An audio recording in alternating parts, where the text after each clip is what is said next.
Pengenalan kepada Al-Asy'ariyah dan Maturidiyah. Al-Asy'ariyah dinisbahkan kepada Abul Hasan Al-Asy'ari.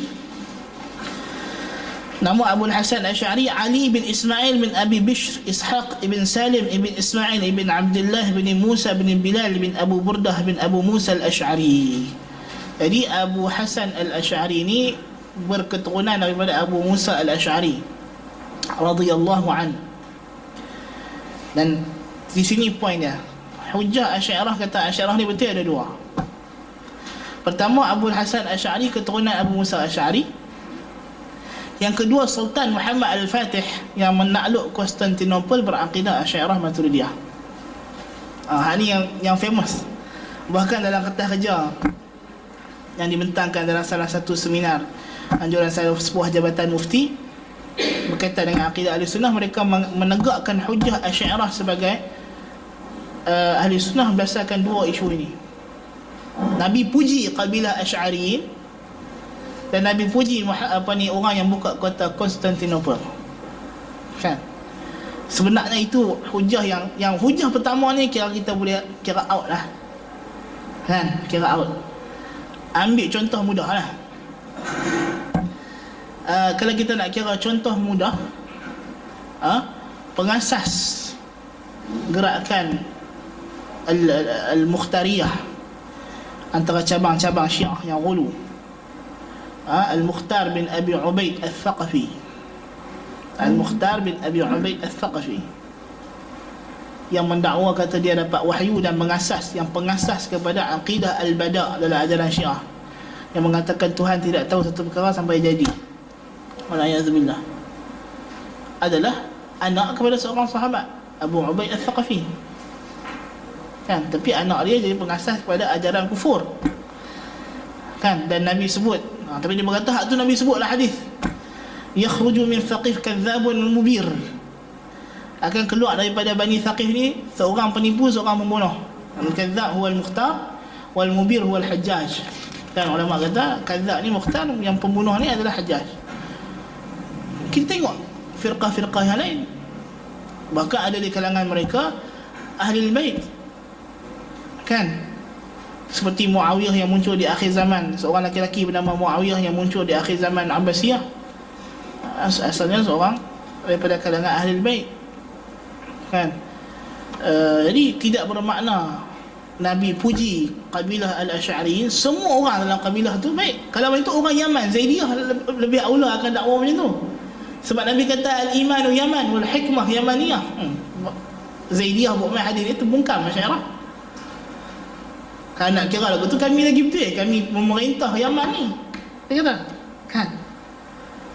Maknanya tak bermakna begitu. Tidak bermakna begitu. Jadi ini bukan hujah yang kuat. Adapun hadis pembukaan Konstantinopel, hadis itu dari segi sanad pun ada pertikaian, dhaif, dan pujian bukan pada akidah dia, tindakan dia membuka Konstantinopel. La tuftahanna al-Qastantiniyyah wa amiruha khairul amir wa jayshuha khairul juyush, atau kama qala sallallahu alaihi wasallam.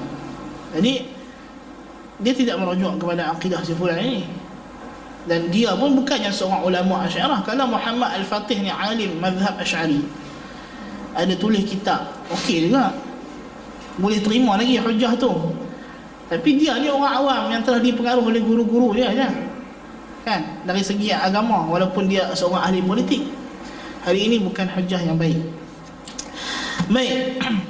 Lahir pada 260 Hijrah dan 270 Hijrah. 260 atau 70, di antara dua tahun ni lah. Meninggal 324 Hijrah, lepas zaman Salaf. Mazhab fiqh Syafi'i. Ini punca dia, sebab dia mazhab Syafi'i. Okey. Perjalanan hidup dibesarkan dalam keadaan bermazhab Mu'tazilah, sebab puak tiri dia Abu Ali Al-Jubba'i adalah alim besar mazhab Mu'tazilah. Tetapi pada zaman Abu Hasan Asy'ari ini kena jelas, tahun 260 sampai 270 dia dilahirkan. Selepas pada zaman ini sebenarnya pengaruh Mu'tazilah bukan lagi di puncak yang tinggi. Sebab ini dah lepas pada zaman Al-Ma'mun. Jadi jangan nanti orang datang kata, kenapa kita nak petikai Asy'ariyah sedangkan Asy'ariyah telah berjasa melawan Mu'tazilah? Nonsense. Abu Hasan Asy'ari lahir pun dah Mu'tazilah dah laut dah. Kerajaan dah tak mau dah kena buang dah dalam kerajaan. Dah jadi satu serpihan sahaja. Kita kena faham konteks itu. Sebab ni di antara hujah syubhat yang saya biasa jumpa. Okey. Jadi kita kena faham. Jadi dia puak tiri dia ni, Abu Ali Al-Jubai ni ulama besar Mu'tazilah. Dan dia ada ajaran sendiri dalam Mu'tazilah, ajaran Al-Jubaiyah. Dia dengan anak dia. Kemudian Abu Hasan Asy'ari dalam hidup dia ada beberapa marhalah. Membesar sebagai seorang Mu'tazilah, kemudian bertaubat dan meninggalkan ajaran Mu'tazilah. Dengan kisah yang masyhur, dia berdebat dengan puak tiri dia ni. Sebab dalam ajaran Mu'tazilah terkenal dengan isu dia panggil al-salah wal-aslah. Yang ni Tuhan mesti buat perkara yang terbaik sekali. Dia tak boleh buat perkara kurang baik. Jadi isu dia 3 orang. Satu, budak kecil meninggal waktu kecil. Yang kedua, dah besar sikit, dah remaja meninggal. Yang seorang lagi dah tua bangka meninggal. Mana baiknya budak kecil ni mati awal, tak sempat nak amal ibadat, kata Abu Hasan Asy'ari. Tak guru dia kata, yalah sebab Allah tahu kalau budak ni besar dia buat dosa. Mati kecil tu dia paling baik sekali. Dia terima. Yang kedua, dia kata kawan ni kalau besar lagi sikit daripada umur dia mati tu, kalau jadi orang tua sikit masuk umur 40 tahun, buat dosa. Allah Ta'ala bagi dia mati awal. Tapi hak yang tua ni, Abu Hasan Asy'ari kata, hak dah buat dosa macam-macam ni, waktu Tuhan tak bagi dia mati awal. Maka Tok Guru tak boleh jawab. Maka di sini, ataupun peristiwa ini mungkin juga berlaku setelah dia bertaubat. Dan dikatakan punca sebenarnya dia bermimpi. Wallahu a'lam. Betul ataupun tidak. Mimpi-mimpi ni masalah juga lah. Ahli sunnah bukan menolak mimpi 100%. Mimpi yang mutawatir boleh jadi benar kalau sesuai dengan Quran dan hadis, seperti yang terangkan oleh Ibnu Qayyim rahimahullah dalam Kitab Ar-Ruh. Tapi mimpi bukan hujah syar'i. Dia sekadar penguat untuk mententeramkan hati kita saja. Okey. Baik. Jadi apa pun sebab dia berpindah daripada Mu'tazilah, maknanya dia mengkaji dan dia mungkin jumpa ajaran Mu'tazilah ini berlawanan dengan ajaran Ahli Sunnah wal Jamaah. Sebab dia juga mengaji hadis dengan Abi Zakaria As-Saji. Dia membandingkan dua ajaran ini. Dan pada marhalah yang kedua dikatakan dia meninggalkan ajaran Mu'tazilah, berpindah kepada ajaran Kullabiyah. Seperti yang disebut oleh Imam Ibn Katsir dalam Tabaqat Fuqaha Asy-Syafi'iyyin. Ajaran Kullabiyah disandarkan kepada Abdullah ibn Sa'id Al-Kullab, sezaman dengan Imam Ahmad bin Hanbal, dan dia ada sumbangan dalam melawan Mu'tazilah, tapi dia menggunakan ilmu kalam. Maksudnya dia ambil dasar usul Mu'tazilah untuk melawan Mu'tazilah. Maka dia menggunakan usul yang sama. Okey, kamu kata Mu'tazilah sifat Allah Ta'ala beristiwa di atas arash ini tidak sesuai dengan akal. Aku kata sebaliknya. Bahkan aku kata istiwa ni sesuai dengan akal. Dia pun datangkan hujah-hujah untuk isbat. Kalau kamu kata wahai Mu'tazilah, Tuhan tidak boleh ada sifat disebabkan jisim, aku terima Tuhan tidak berjisim tetapi bersifat tidak makna jisim. Masalahnya itu. Jadi ini maksudnya ajaran Kullabiyah. Kemudian yang ketiga dikatakan dia berpindah kepada marhalah Ahli Sunnah wal Jamaah yang termaktub dalam kitab beliau Al-Ibanah Al-Maqalat dan Risalah ila Ahli Saghar. Tetapi sebahagian pendapat yang pengkaji juga berpendapat bahawa tidak berlaku perpindahan yang ketiga, yakni dia masih kekal sebagai Kullabiyah.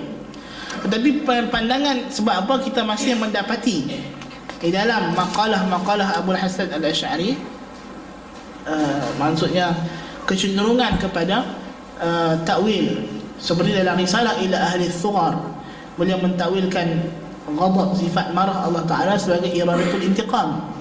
Masalahnya, jadi maknanya masih ada unsur-unsur takwil. Jadi adakah benar dia berpindah kepada ahli sunnah ataupun dia kekal sebagai kullabiyah? Ibnu Hajar Al-Asqalani berpendapat bahawa Abu Hasan Al-Asy'ari masih kekal sebagai kullabiyah. Bahkan kitab Al-Ibanah, kata Ibnu Hajar, dikarang mengikut aliran kullabiyah, bukan aliran ahli sunnah yang tulen. Syekhul Islam, pandangan beliau baina-baina, antara-antara. Dan ini pandangan yang agak baik. Bukannya kita nak tarjih semua yang boleh tarjih dah, tapi pandangan Ibn Taimiyah ni daqiq. Yakni dia berusaha untuk kembali kepada mazhab ahli sunnah wal jamaah, bermula dengan kitab dia Al-Lumah yang dia rawat Mu'tazilah, kemudian improve lagi dalam kitab-kitab dia lain, dalam Al-Ibanah, dalam Risalah Al-Thughar, dalam kitab Maqalat Islamiyin. Maknanya ada improvement sedikit-sedikit. Dan manusia ni bukan maksum.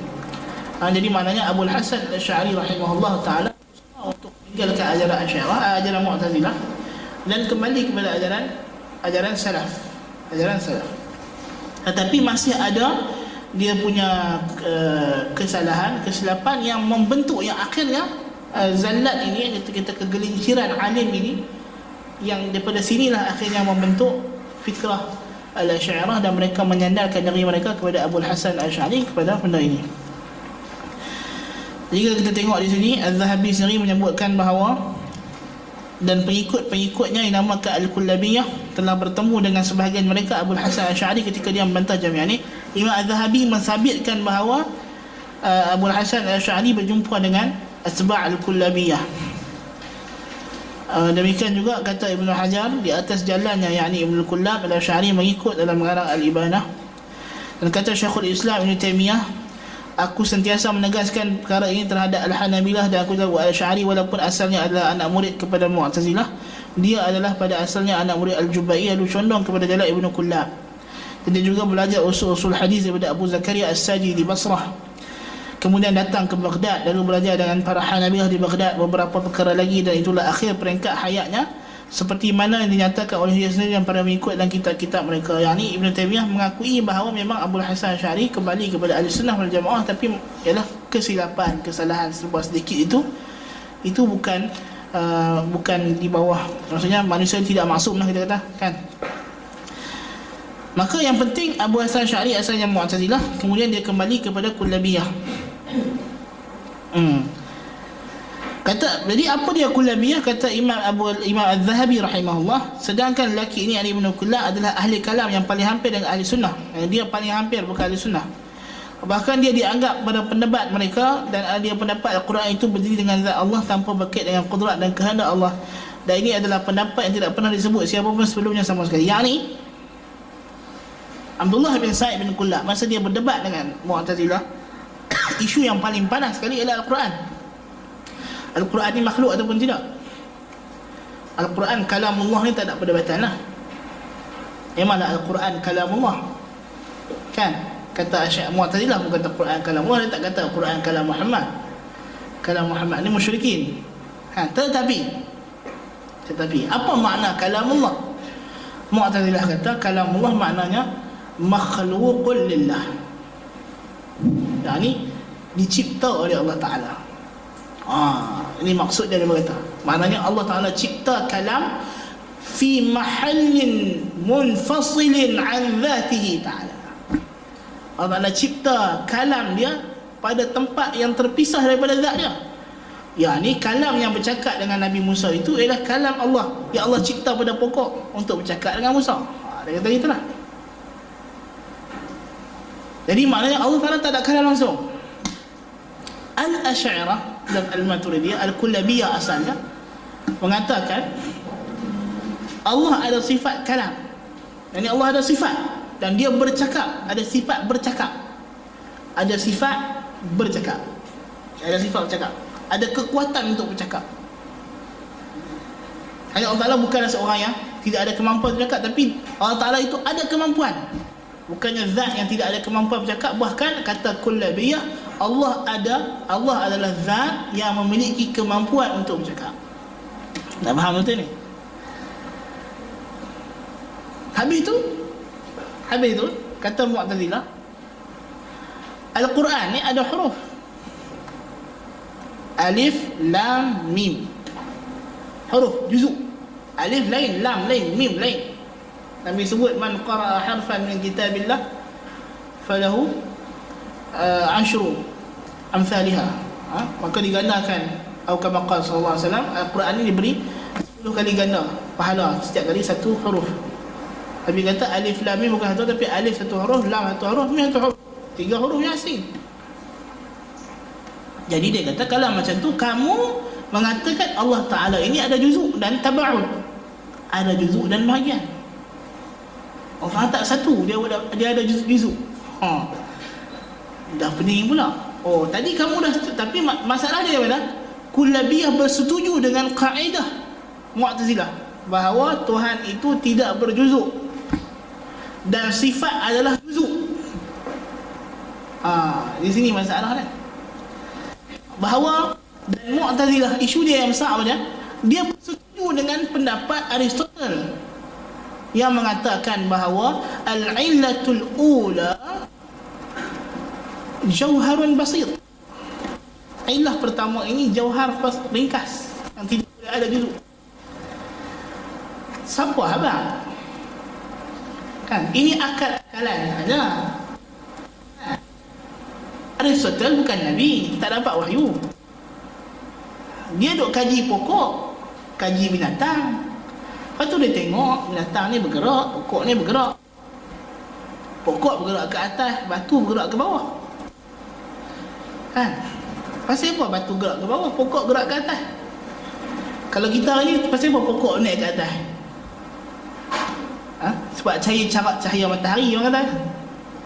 Batu turun ke bawah bila kita baling sebab graviti. Aristotle kata apa? Aristotle kata tak. Setiap benda bergerak ke arah asalnya. Bergerak ke arah yang dia cintai. Kan? Hak bergerak ke arah dia cintai ni laki bini. Aristotle punya pendapat lain. Dia kata batu turun ke tanah sebab dia asal daripada tanah. Pokok naik ke atas sebab pokok asal daripada atas tanah. Dia kata kan? Dia kaji punya kaji. Dia kata alam ni semua duk bergerak. Habis tu bergerak siapa? Dia bergerak sebab nak tiru jadi Tuhan. Tak boleh suruh kata. Sebab apa? Dia nak meniru pencipta dia, nak meniru ilah al-ghaiyah. Kan? Ini maknanya, ini masalah dia. Dia menerima konsep Aristotle yang dah terang-terang salah. Kan? Tapi zaman terang tu tak ada lagi kajian saintifik pasal graviti, tak ada lagi kajian pasal tumbuhan memerlukan cahaya matahari. Kan? Mungkinlah. Dia kata setakat tu lah Aristotle ada pun, dan dia pun tak jumpa asar nubuah. Kan? Tapi yang kita yang ada Nabi ni, pasal apa nak ikut pendapat dia? Kan?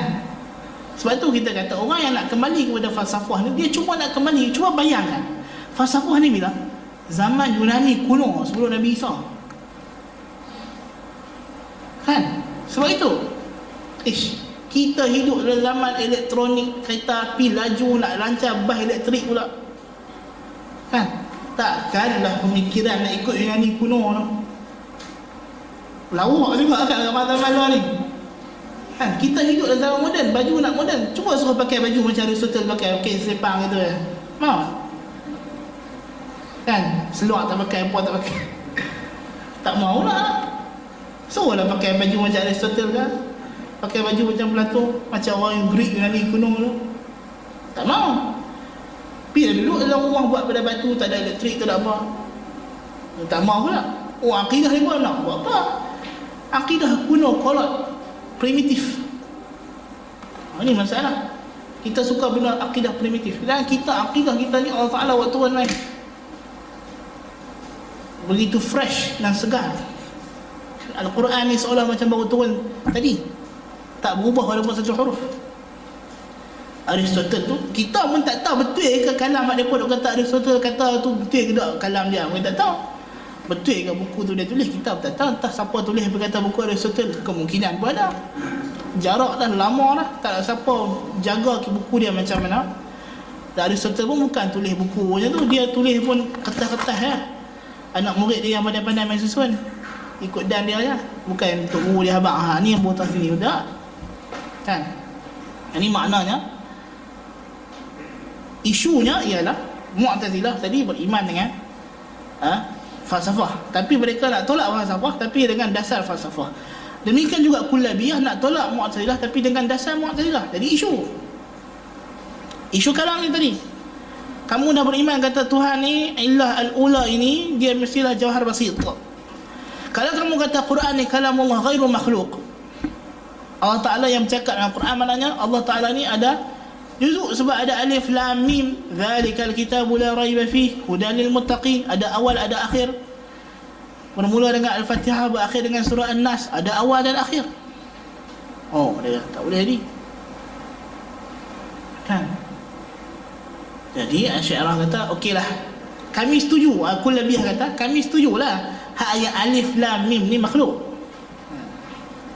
tapi kami isbat di sana Allah Ta'ala ada kekuatan untuk bercakap, tapi cakap je kalam nafsi, tak ada suara, tak ada huruf, siapa pun tak dengar.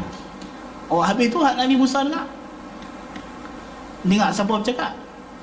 Oh, dia kata itu suara yang Allah Ta'ala cipta dalam angin, dalam hawa, sautun khalaqahu Allah Ta'ala fil hawa. Itu jawapan Kullabiyah. Ini maknanya kalam nafsi yang Az-Zahabi kata ini adalah bid'ah yang dibuat oleh Ibn Kullab. Sehingga bila Ibn Kullab buat akidah ini, ulama tuduh dia Nasrani. Sebab apa? Nak sama macam dalam akidah Kristian, fil bid'i kana al-kalimah wa kana huwa al-kalimah wa kana al-kalimah 'inda Allah. Kan maknanya kata Yohanna dalam Injil dia, pada awalnya itu adalah kalimah itu adalah Allah, kalimah berada di sisi Allah. Apa dia? Seolah-olah macam kalam Ibn Kullab ini nak kata macam kalam Allah ini menjelma dalam mushaf. Jadi ini adalah bid'ah yang dibuat oleh Ibn Kullab. Sebab apa? Tujuannya dia nak rat Mu'tazilah, tujuan tu bagus, tetapi tidak mengikut metodologi yang ditinggalkan oleh sahabat dan tabi'in. Abu Mansur Al-Maturidi pula nama dia Muhammad bin Mahmud Al-Maturidi. Kelahiran tak tahu bila secara pasti, tapi wafat tahun 330 Hijrah, mazhab Hanafi di punca dia. Dan dia hidup di Samarkand, di belah-belah dia panggil bilad ma wara'an nahr, negeri-negeri di belakang sungai dekat Afghanistan lah. Jadi dia bermazhab Kullabiyah, tidak seperti Abu Syari tadi.